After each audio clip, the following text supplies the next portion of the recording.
जय हिंद साथियों, एग्जाम पास YouTube channel में आपका स्वागत है। आशा करता हूँ आप सभी अच्छे होंगे। तो हम लोग बिहार दरोगा और बिहार पुलिस के लिए डेली एक टेस्ट सीरीज देखते हैं ज्ञान बिंदु जीएस एकेडमी का।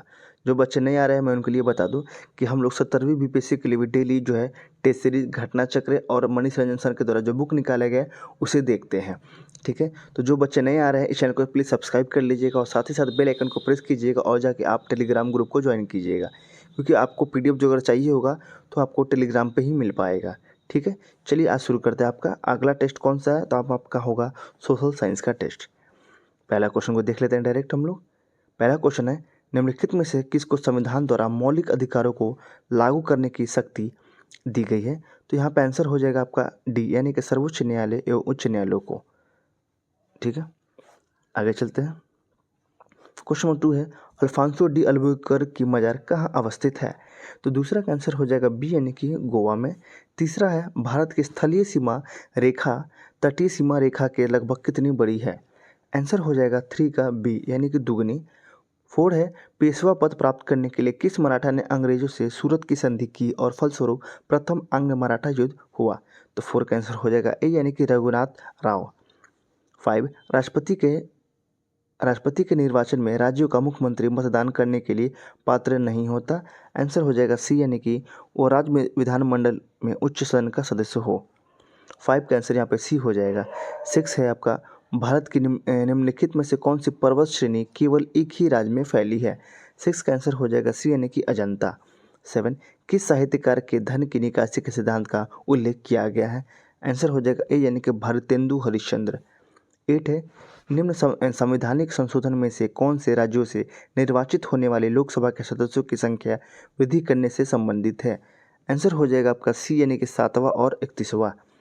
9, निम्नलिखित कथनों में से कौन सा एक सही नहीं है, आपको वो बताना है। आंसर हो जाएगा सी, यानी कि कावेरी नदी का उद्भव आंध्र प्रदेश में होता है, ये आपका सही नहीं है। क्वेश्चन नंबर 10 देखेंगे। क्वेश्चन नंबर 10 है, किसने कहा था गर्मी की आंधी की भांति मेरठ का विद्रोह अप्रत्याशित और अल्पकालिक था? तो 10वां का आंसर हो जाएगा बी, यानी कि एस सेन ने।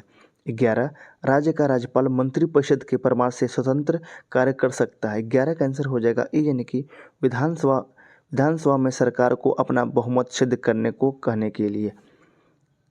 सॉरी, यहाँ पे 11 का आपको कूट का भाषा प्रयोग करना था, तो इसमें सारे सही है। 11 का आंसर यहाँ पे देख लीजिए, सारे सही दिए गए हैं। लाइन से देख लेते हैं।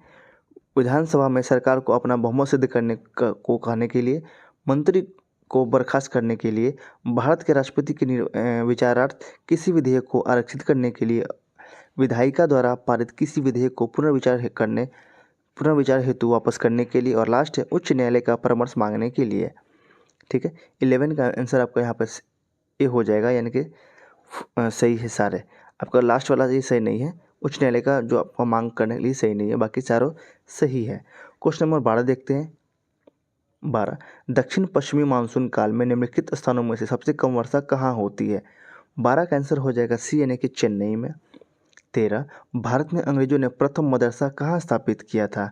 इसका आंसर हो जाएगा डी, यानी कि कलकत्ता में। 14, भारत के नीचे दिए गए न्यायालयों में से किन्हें अभिलेख न्यायालय माना जाता है? आंसर हो जाएगा सी, यानी कि उच्च न्यायालय एवं उच्चतम न्यायालय को। भारत के कुछ भागों में यात्रा करते हुए आप देखेंगे कि कहीं कहीं लाल मिट्टी पाई जाती है। मिट्टी के इस रंग का प्रमुख कारण क्या है? आंसर हो जाएगा फेरिक ऑक्साइड की विद्यमानता। 16 है, राजनीतिक सुधारों को लेकर विरोध करने वाले पहले भारतीय कौन थे? 16 का आंसर हो जाएगा बी, यानी कि सुरेंद्र नाथ। 17 देखेंगे, अंतर्राष्ट्रीय संधियों को भारत के किसी भाग अथवा संपूर्ण भारत में लागू करने के लिए संसद कोई भी कानून बना सकती है? इसका आंसर हो जाएगा डी, यानी कि बिना किसी राज्य की सहमति से। 18, सर्वाधिक जैव विविधता पाई जाती है? आंसर हो जाएगा सी, यानी कि उष्णकटिबंधीय वर्षा वन में। 19, निम्नलिखित जैव मंडल आरक्षित क्षेत्र का उत्तर से दक्षिण सही क्रमानुसार व्यवस्थित कीजिए। 19, इसका आंसर हो जाएगा बी, यानी कि पहले आपका 3, यानी कि पंचमढ़ी, उसके बाद हो जाएगा कंचनजंगा, उसके बाद हो जाएगा नोकरेक, उसके बाद आपका हो जाएगा 4, यानी कि अचनकमार और अमरकंटक। फिर यहाँ पे ऑप्शन दिए गए हैं 5 तक, और पर आंसर है आपका यहाँ पर 4 तक। उसके बाद शायद ये अमरकंटक होगा। चलिए बी देखते हैं, सॉरी 20 देखते हैं। बिहार की राजधानी पटना कितने जिलों के साथ सीमा बनाती है? 20। इसका आंसर हो जाएगा डी यानी कि 9। आगे चलते हैं 21। शिवालिक के निचले भाग को तराई कहते हैं, यह तराई है। तो 21 का आंसर हो जाएगा ए यानी कि वनाच्छादित प्रदेश। 22 है आपका, निम्नलिखित में से किस नदी घाटी परियोजना का संबंध बिहार से नहीं है? 22 का आंसर हो जाएगा सी यानी कि तिलैया परियोजना। बाकी जो देख लीजिए क्या है, तो गंडक है आपका, बाणसागर है और कोसी परियोजना है। 23 सोन नदी का संगम कहाँ है? इसका आंसर हो जाएगा ए यानी कि दानापुर। 24 भारत में सर्वाधिक वर्षा होती है? इसका आंसर हो जाएगा सी यानी कि दक्षिणी पश्चिमी मानसून। 25 कोरिंगा कच्छ वनस्पति स्थल किस राज्य में है? 25 का आंसर हो जाएगा बी यानी कि आंध्र प्रदेश। 26 राठी नस्ल किस पशु की है? क्या है? राठी नस्ल। 26 तो इसका आंसर हो जाएगा सी यानी कि आपका ये गाय का है। क्वेश्चन नंबर 27 देखेंगे। बिहार का रोहतास जिला किस खनिज के उत्पादन के लिए सर्वप्रमुख है? 27 का आंसर हो जाएगा ए यानी कि पाइराइट के लिए। 28 है काकरापार नाभिकीय ऊर्जा केंद्र किस राज्य में है? 28 का आंसर हो जाएगा आपका डी यानी कि गुजरात। 29 बुंदेला राजपूतों का विद्रोह किस मुगल शासक के समय हुआ था? 29 का आंसर हो जाएगा बी यानी कि औरंगजेब। 30 निम्नलिखित में से किसका संबंध लॉर्ड इरविन से नहीं है? 30 का आंसर हो जाएगा डी यानी कि द्वितीय गोलमेज सम्मेलन से। 31 है राष्ट्रवादी अरार आंदोलन किसके द्वारा प्रारंभ किया गया था? इसका आंसर हो जाएगा सी यानी कि मजहर उल हक के द्वारा। 32 7 अगस्त 1942 को कांग्रेस की बैठक ग्वालियर टैंक बम्बई में हुई थी, इसकी अध्यक्षता किसने की थी? आंसर हो जाएगा आपका अबुल कलाम आज़ाद ने। 33 1857 की क्रांति की शुरुआत 10 मई 1857 को हुई थी, कहाँ पे हुई थी? तो 33 का आंसर हो जाएगा आपका 20वां नेटिव इन्फेक्ट्री में।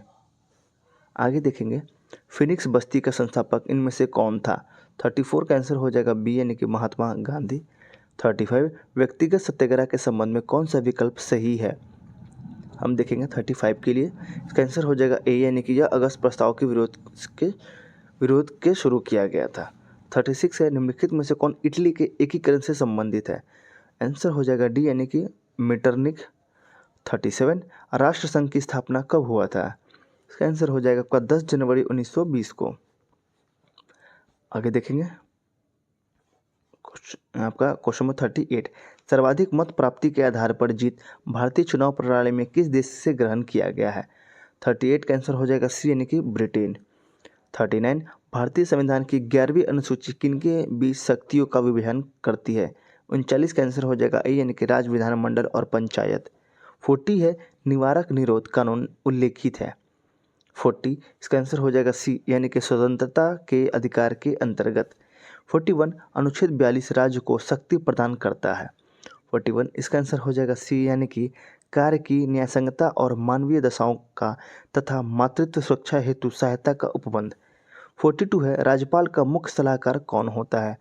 इसका आंसर हो जाएगा आपका मुख्यमंत्री। 43 देखेंगे भारत में महिलाओं को पहली बार मताधिकार कब प्राप्त हुआ था? 43 इसका आंसर हो जाएगा बी यानी कि 1926। आगे देखेंगे 44 इनमें से कौन संविधान सभा का प्रारूपण समिति का सदस्य नहीं था? आंसर हो जाएगा डी यानी कि बी एन राव। 45 निम्न में से राज्य सूची का विषय नहीं है। 45 का आंसर हो जाएगा डी यानी कि सीमा कर। 46 निम्नलिखित में से बिना संसद सदस्य हुए भी उसकी कार्रवाई में भाग लेने तथा सदन में बोलने का प्राधिकार प्राप्त होता है।